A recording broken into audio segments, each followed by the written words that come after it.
Hello Internet, I'm Hazel. It is almost Saturday, so it's time for another vlog. As you can see, I'm back in my office. So we had the maintenance guy come by. We had the electrician come in and look at it. And he came in and he looked at it and he asked us to show him the problem.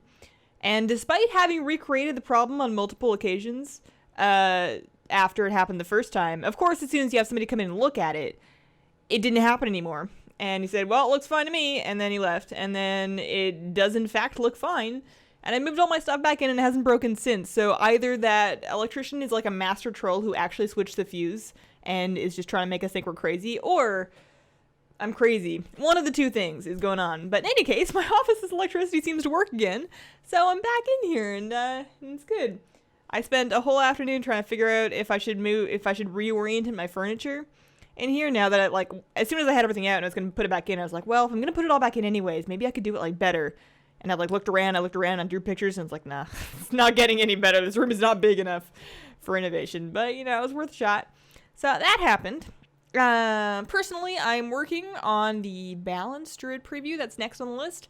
After I get that one out, it's going to be followed by the Affliction Warlocks and then by Resto Shaman, just so you have an idea of what I'm working on. Balanced Druids, I have mixed feelings about so far. I definitely like the direction they're going relative to where they are in Warlords. The Eclipse bar in Warlords always really irritated me. I think I mentioned it back when I did my Warlords preview of Balanced Druids, was I really don't like having to look at that bar that bounces back and forth. It doesn't feel very good. And they're moving away from that with this whole generating astral power thing. And I like it, but it seems so similar to Elemental Shamans and generating Maelstrom and anything else you generate and then you spend it, and then you generate and then you spend it. It just doesn't...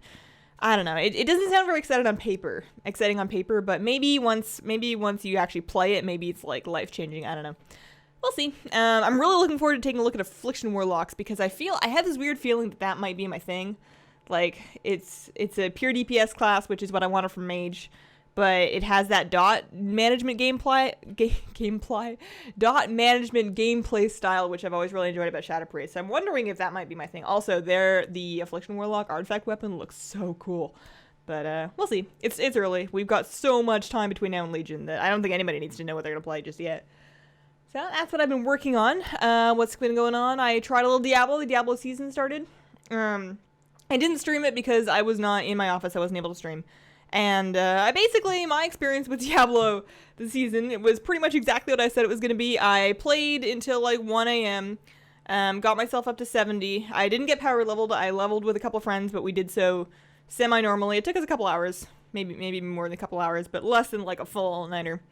And I got up to 70, and then I got my 2-piece and my 4-piece from the new free stuff that you get, and then that's about where I've gotten to. I'm at a point where I need to go into T1 and T2 rifts and start farming for stuff, just general stuff, and I don't want to. So that's basically where I'm at. Maybe I'll get hit by the itch and feel inclined to go in and do it, and I'm already in a good place to get started at that point, but I don't know. Something about me really, really wants to love Diablo, and then something else about me just gets bored out of my mind. I log on to it and I look at my character. I'm like, well, this is cool. All these systems are nice, but I can feel my soul draining out of my mouth, and I just get immediately tired. Just when I look at it, I don't even start playing. I just see I'm walking by my husband's computer and I see him in a rift with some other people. Rifts in particular. I like doing bounties. I do not like doing rifts. Rifts are boring as hell to me, but whatever. The other game that's been going on that's not WoW lately is Blade and Soul had its its release for NA and EU that was not early start. It had its English language speaking release, I guess you could say. Blade and Soul is a new MMO, if you're not aware. It's a new MMO. It's free to play.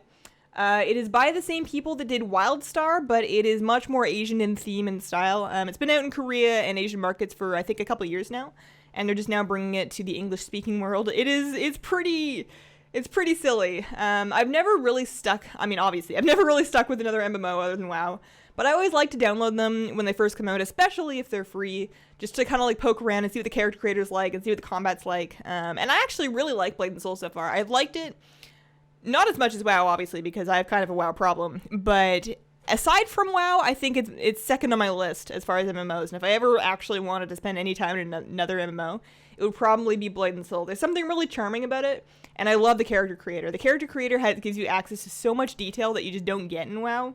It's got sliders for everything. everything. There's lots of posts online of people that have used the Blade and Soul character creator to make like really accurate likenesses of like celebrities and characters and all sorts of crazy stuff. I've been playing a summoner, which are like, for the summoner class, it's basically you have a pet and then you are ranged DPS. Your pet is a cat. It's this weird little cat that like stands and talks but also walks. It's very cute. And then my attacks are things like I throw flowers at people, I throw bumblebees at people. I've got lots of rude attacks that are very druidy. And also the only race that a summoner is able to be is the Lin, which are these like little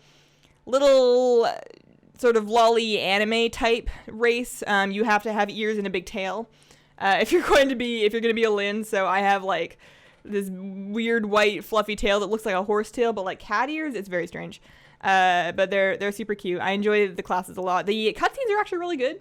I never thought I would say that about an MMO. They're quite long, but if you are looking to like take it slow and not rush to level, and you want to actually get into the story of an MMO and leveling, this is not a bad one to try. It's got some interesting storytelling. So yeah, I like it some more. The queues were really bad on launch. They seem to be a little bit better now. They've added some more servers and they've implemented an auto kick feature, so you don't have to wait so long to get in it anymore. And yeah, if anybody's looking for a free MMO to poke around in, I can recommend Blade and Soul. It's obviously got its problems. The chat spam is bad. I had to tab out of region chat because you wouldn't believe. Maybe it's just been too long since I played a free-to-play MMO, but you would not believe the gold selling chat. Who even has gold to sell so far? The thing's been out for like a week. But anyways, yeah, Blade and Soul's fun. What else? What did I draw this week? Art-wise. Let's see, we did, we'll run through this real quick. We did sunflowers, which I hated at first, and I kind of liked them the longer I had been done with it. Like, after a couple days, I went back and looked at them. I'm like, oh, those aren't actually that bad. It bothered me that they're all smaller than the big one. Like, the one that's facing head on is, like, noticeably larger than the other ones. I don't know why. But sunflowers are sunflowers. This is a dragonfly. It is a dragonfly. And then I tried to do a baby dragon. I'm not happy with him. I wanted him to be super cute, and he's only kind of cute, and he looks kind of muddy. And yeah, I'm gonna have to take another stab at that sometime once I've got some fundamentals down a little more. But it's a baby dragon.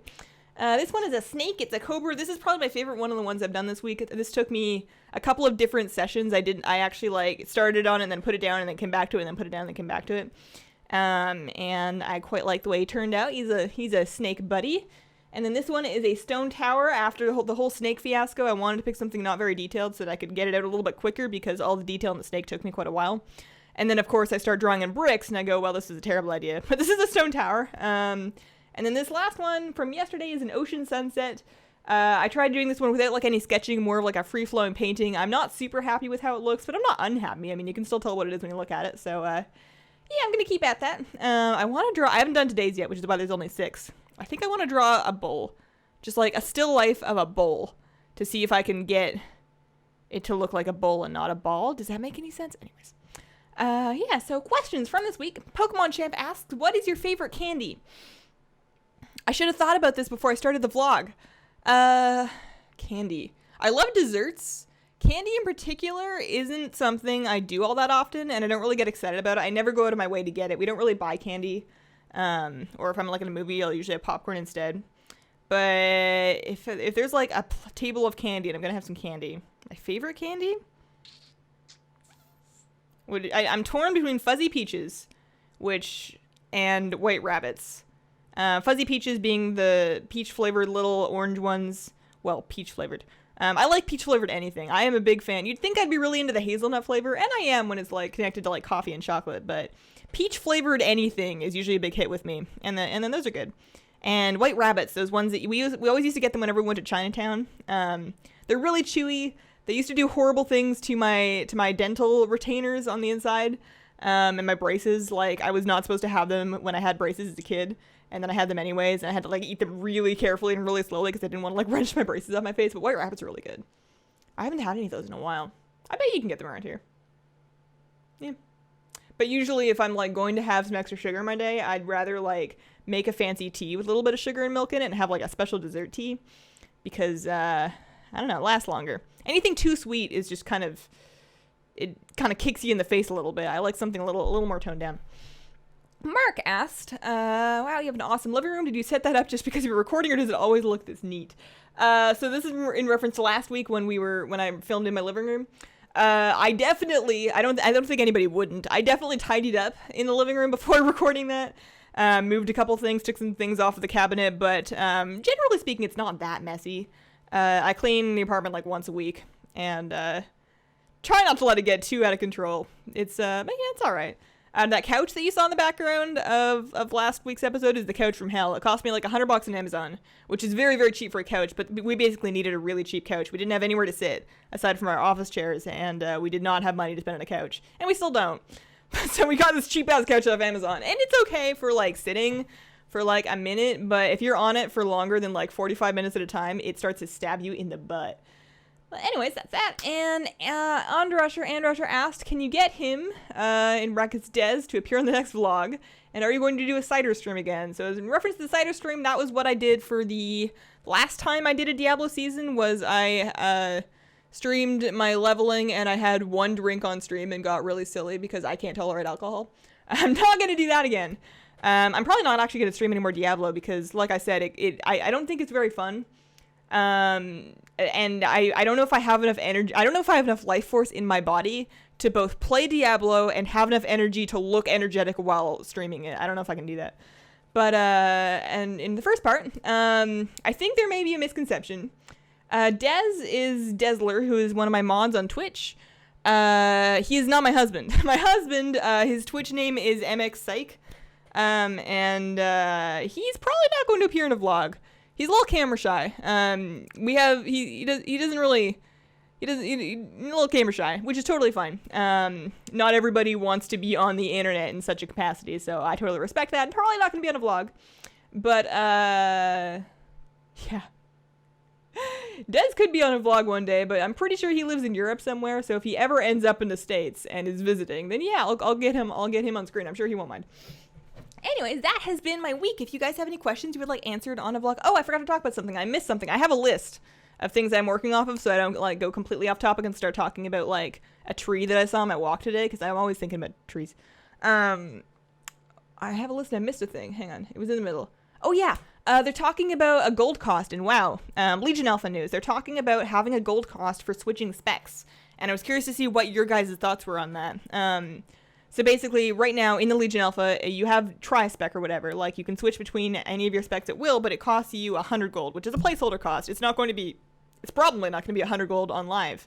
But they're looking into different ways of limiting that so that there is some kind of a cost, be it gold or time or something, to switching specs. And I want to know what you guys think about that. I'm moderate. I don't know how I feel about that. I don't like it at first. The first way I actually learned out about this was I read a satire article about how Blizzard was making it so you had to pay gold to access a mailbox.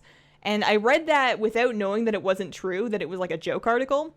And when I finally found out, I'm like, oh, thank God. I really don't want to have to pay gold to look at my mailbox because I use the auction house a lot. Anyways, mailboxes are free and always will be. Fingers crossed. I think there needs to be gold sinks, especially after the whole... Like, we've had some disgusting gold inflation in Warlords of Draenor, mostly due to the Garrison and the way the Garrison kind of prints money. And I definitely think they need to get creative with how they're going to implement gold sinks in Legion, because they need to get some of it out of the economy. They can't have it. I mean, I guess they can have it keep inflating like this, but it's not great. So I think there needs to be gold sinks. I don't know if that's a good place for one, especially because if it's too much gold, if it's any more than like 20 gold to switch your specs as just an arbitrary number, like, people aren't going to want to do it. People are going to look for ways to avoid that penalty. Like, if let's say you're leveling and you are a elemental shaman and you decide you want to do a dungeon, but you don't want to wait in the DPS queue, and you're a decent enough healer, so you decide, hey, I'm just going to swap to my Resto spec real quick and just run a dungeon. If that costs you 100 plus gold, you might decide dungeons. I mean, pardon my language. You might decide you don't want to do dungeons and you just want to not spend that gold, and maybe you'll wait in the DPS queue and make that longer, or maybe you just won't do the dungeon at all. Like, I don't think that gold is an appropriate penalty. I think putting a small cooldown on it might be okay, like a time penalty for it, because, I mean, I don't know why it matters. Is it a problem right now that we can switch between two specs? I don't know why they're trying to penalize that. But I definitely think they need to find some good gold sinks. I think good gold sinks are cosmetic. Like, I had this idea when I was talking about this problem with my guild, about how do they implement gold sinks that don't feel bad to the player base. And I had the idea, which is probably really, really unrealistic because it requires extra art assets. But they could make transmog sets. They could make one transmog set per armor type. They could make different faction-themed transmog sets. They could make a transmog set per class if they were feeling like really, really arty. And basically what you could do is you could either have these transmog sets available for a buttload of gold, that it's on a vendor, but it costs you giant amounts of gold, or you have a transmog set and it's really basic and it costs a good amount of gold, and then you can pour more gold into it to upgrade it. And every time you upgrade this transmog set, it gets visually more intricate. So there's different stages of upgrading it. Again, this would probably take way too many art assets for Blizzard to even consider something like this, but things like that, where we're getting extra things in exchange for gold, as opposed to having gold charged to us for things that were formerly free, I think feel a lot better. But that definitely needs some more thought. I really want to know what you guys think about that. What do you think about the possibility of a gold or other type of restriction on spec switching? What do you think a good solution to the gold inflation problem is? Let me know in the comments. And also, if you have any questions you would like answered on a vlog, leave those in the comments too, and we will get around to them. And I hope you guys have a wonderful, wonderful day. Bye!